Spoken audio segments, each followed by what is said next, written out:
حضرت جابر رضی اللہ تعالیٰ عنہ فرماتے ہیں کہ ہم لوگ خندق کھود رہے تھے، اتنے میں ایک سخت چٹان ظاہر ہوئی جو صحابہ سے ٹوٹ نہ سکی۔ صحابہ رضی اللہ تعالیٰ عنہ نے حضور صلی اللہ علیہ وآلہ وسلم کی خدمت میں حاضر ہو کر عرض کیا، خندق میں ایک سخت چٹان ظاہر ہوئی ہے۔ حضور صلی اللہ علیہ وآلہ وسلم نے فرمایا، میں خود اترتا ہوں۔ پھر آپ کھڑے ہوئے تو آپ کے پیٹ مبارک پر بھوک کی وجہ سے پتھر بندھا ہوا تھا، کیونکہ 3 دن سے ہم لوگوں نے کوئی چیز نہیں چکی تھی۔ پھر آپ صلی اللہ علیہ وآلہ وسلم نے کدال لے کر اس زور سے اس چٹان پر ماری کہ وہ ریت کے ڈھیر کی طرح ریزہ ریزہ ہو گئی۔ پھر میں نے عرض کیا، یا رسول اللہ صلی اللہ علیہ وآلہ وسلم، مجھے گھر جانے کی اجازت دیں۔ آپ صلی اللہ علیہ وآلہ وسلم نے اجازت دے دی۔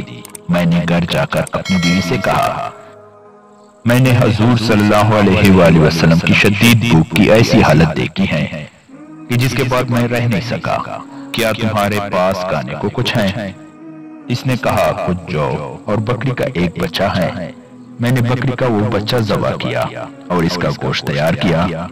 اس نے جو پیس کر اس کا آٹا گوندا، پھر ہم نے گوشت آنڈے میں ڈال کر چولہے پر چڑھا دیا۔ اتنے میں آٹا بھی خمیر ہو کر روٹی پکنے کے قابل ہو گیا اور ہانڈی بھی چولہے پر پکنے والی ہوگی۔ پھر میں حضور صلی اللہ علیہ وآلہ وسلم کی خدمت میں جا کر عرض کیا، میں نے تھوڑا سا کھانا تیار کیا ہے، یا رسول اللہ صلی اللہ علیہ وآلہ وسلم، آپ تشریف لے چلیں اور 1-2 اور آدمی بھی ساتھ ہو جائیں۔ حضور صلی اللہ علیہ وآلہ وسلم نے پوچھا، کھانا کتنا ہے؟ میں نے آپ کو بتا دیا۔ آپ نے فرمایا، بڑا عمدہ کھانا ہے اور بہت زیادہ ہے، اور اپنی بیوی سے کہہ دو کہ جب تک میں نہ آؤں نہ وہ ہانڈی چولہے سے اتارے اور نہ روٹی تندور سے نکالے۔ پھر آپ نے صحابہ رضی اللہ تعالیٰ عنہ سے فرمایا، اٹھو کھانے کے لیے چلو۔ چنانچہ مہاجرین اور انصار کھڑے ہو کر حضور صلی اللہ علیہ وآلہ وسلم کے ساتھ چل پڑے۔ میں جب گھر پہنچا تو میں نے بیوی سے کہا، تیرا بھلا ہو۔ حضور صلی اللہ علیہ وآلہ وسلم اپنے ساتھ مہاجرین و انصار اور دوسرے حضرات کو لے کر تشریف لا رہے ہیں۔ میری بیوی نے کہا، کیا تم سے حضور صلی اللہ علیہ وآلہ وسلم نے پوچھا تھا کہ کھانا کتنا ہے؟ میں نے کہا، ہاں۔ پھر حضور صلی اللہ علیہ وآلہ وسلم سب کو لا رہے ہیں تو اب وہی سب کے کھانے کا انتظام کریں گے۔ جب حضور صلی اللہ علیہ وآلہ وسلم ان کے گھر پہنچ گئے تو صحابہ رضی اللہ تعالیٰ عنہ سے حضور صلی اللہ علیہ وآلہ وسلم نے فرمایا، اندر آ جاؤ اور بھیڑ نہ کرو۔ حضور صلی اللہ علیہ وآلہ وسلم روٹی کے ٹکڑے کر کے اس پر گوشت رکھ کر صحابہ کو دیتے رہے۔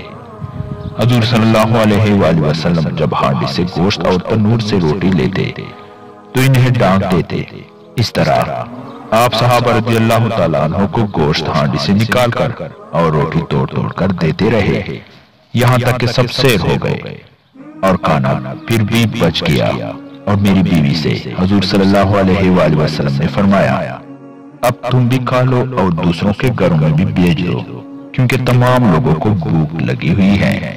امام بہقی رحمۃ اللہ علیہ نے دلائل میں حضرت جابر رضی اللہ تعالیٰ عنہ سے یہی حدیث اس سے زیادہ مکمل طور پر نقل کی ہے۔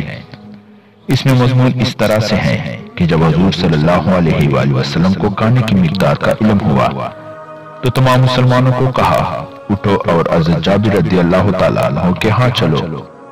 حضرت جابر رضی اللہ تعالیٰ عنہ کہتے ہیں کہ حضور صلی اللہ علیہ وآلہ وسلم کا یہ اعلان سن کر اللہ ہی جانتا ہے کہ مجھے کتنی شرم آئی، اور میں نے دل میں کہا کہ میں نے تو صرف 1 سال جو اور 1 بکری کے بچے کے کھانے کا انتظام کیا ہے، اور حضور صلی اللہ علیہ وآلہ وسلم ہمارے ہاں اتنے سارے مخلوق کو لے آ رہے ہیں۔ پھر میں نے گھر جا کر بیوی سے کہا، آج تو تم رسوا ہو گئی ہو، کیونکہ حضور صلی اللہ علیہ وآلہ وسلم تمام خندق والوں کو لے کر آ رہے ہیں۔ میری بیوی نے کہا، تم سے حضور صلی اللہ علیہ وآلہ وسلم نے پوچھا تھا کہ کھانا کتنا ہے؟ میں نے کہا، ہاں۔ میری بیوی نے کہا، اب تو اللہ اور اس کے رسول ہی جانے، پھر تو ہمیں فکر مند ہونے کی ضرورت ہی نہیں۔ بیوی کی اس بات سے میری بڑی پریشانی دور ہو گئی۔ پھر حضور صلی اللہ علیہ وآلہ وسلم گھر تشریف لے آئے اور آپ نے فرمایا تم کام کرتی رہو اور گوشت میرے حوالے کرو۔ حضور صلی اللہ علیہ وآلہ وسلم روٹی کا سرید بنا کر اس پر گوشت ڈالتے جاتے اور اسے بھی ڈانگ دیتے اور اسے بھی یعنی روٹی اور گوشت دونوں کو ڈانگ دیتے، پھر اسی طرح لوگوں کے سامنے رکھتے رہے یہاں تک کہ تمام حضرات سیر ہو گئے اور تنور اور ہانڈی اب بھی پوری بری ہوئی تھی۔ پھر حضور صلی اللہ علیہ وآلہ وسلم نے میری بیوی سے فرمایا اب تم خود بھی کھاؤ اور دوسرے گھروں میں بھی بھیجو۔ چنانچہ میں خود بھی کھاتی رہی اور سارا دن گھروں میں بیچتی رہی۔ ابن ابی شیبہ نے اس روایت کو اور زیادہ تفصیل سے نقل کیا ہے اور اس کے آخر میں یہ ہے کہ راوی کہتے ہیں کہ حضرت جابر رضی اللہ تعالیٰ عنہ نے مجھے بتایا کہ کھانا کھانے والوں کی تعداد 800 تھی یا فرمایا 300 تھی۔ امام بخاری رحمۃ اللہ علیہ نے ایک اور سند سے اس طرح کی حدیث حضرت جابر رضی اللہ تعالیٰ عنہ سے نقل کی ہے جس میں یہ ہے کہ حضور صلی اللہ علیہ وآلہ وسلم نے اونچی آواز سے یہ اعلان فرمایا کہ اے خندق والو، حضرت جابر نے دعوت کا کھانا تیار کیا ہے، لہٰذا تم سب جلدی سے چلو۔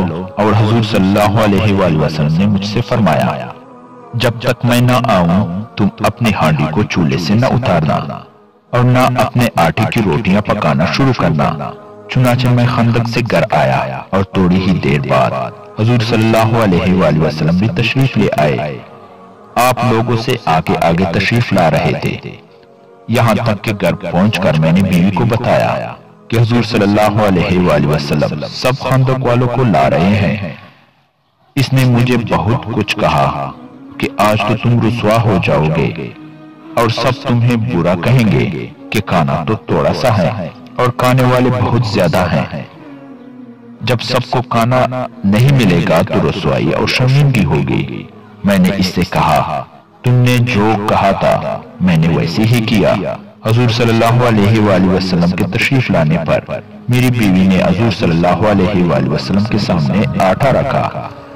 حضور صلی اللہ علیہ وآلہ وسلم نے اس میں لعاب مبارک ڈالا اور برکت کی دعا فرمائی۔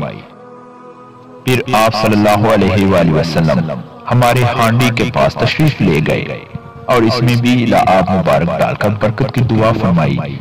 پھر فرمایا ایک اور روٹی پکانے والی کو بلا لو تاکہ وہ تمہارے ساتھ روٹی پکائے اور اپنی ہانڈی سے پیالے بھر بھر کر دیتی جاؤ، لیکن اسے چولہے سے مت اتارنا۔ پچھلی حدیث میں یہ گزرا ہے کہ حضور صلی اللہ علیہ وآلہ وسلم ہانڈی سے گوشت نکال رہے تھے، اس لیے بظاہر یہ بھی حضور صلی اللہ علیہ وآلہ وسلم کے ساتھ نکال رہی ہوں گی۔ یہ کھانے کے لیے آنے والے 1000 تھے۔ میں اللہ کی قسم کھا کر کہتا ہوں کہ یہ حضرات کھانا کھا کر واپس چلے گئے اور کھانا بچا ہوا تھا اور ہماری ہانڈی اسی طرح جوش کھا رہی تھی اور آٹے کی اس طرح روٹیاں پک رہی تھی۔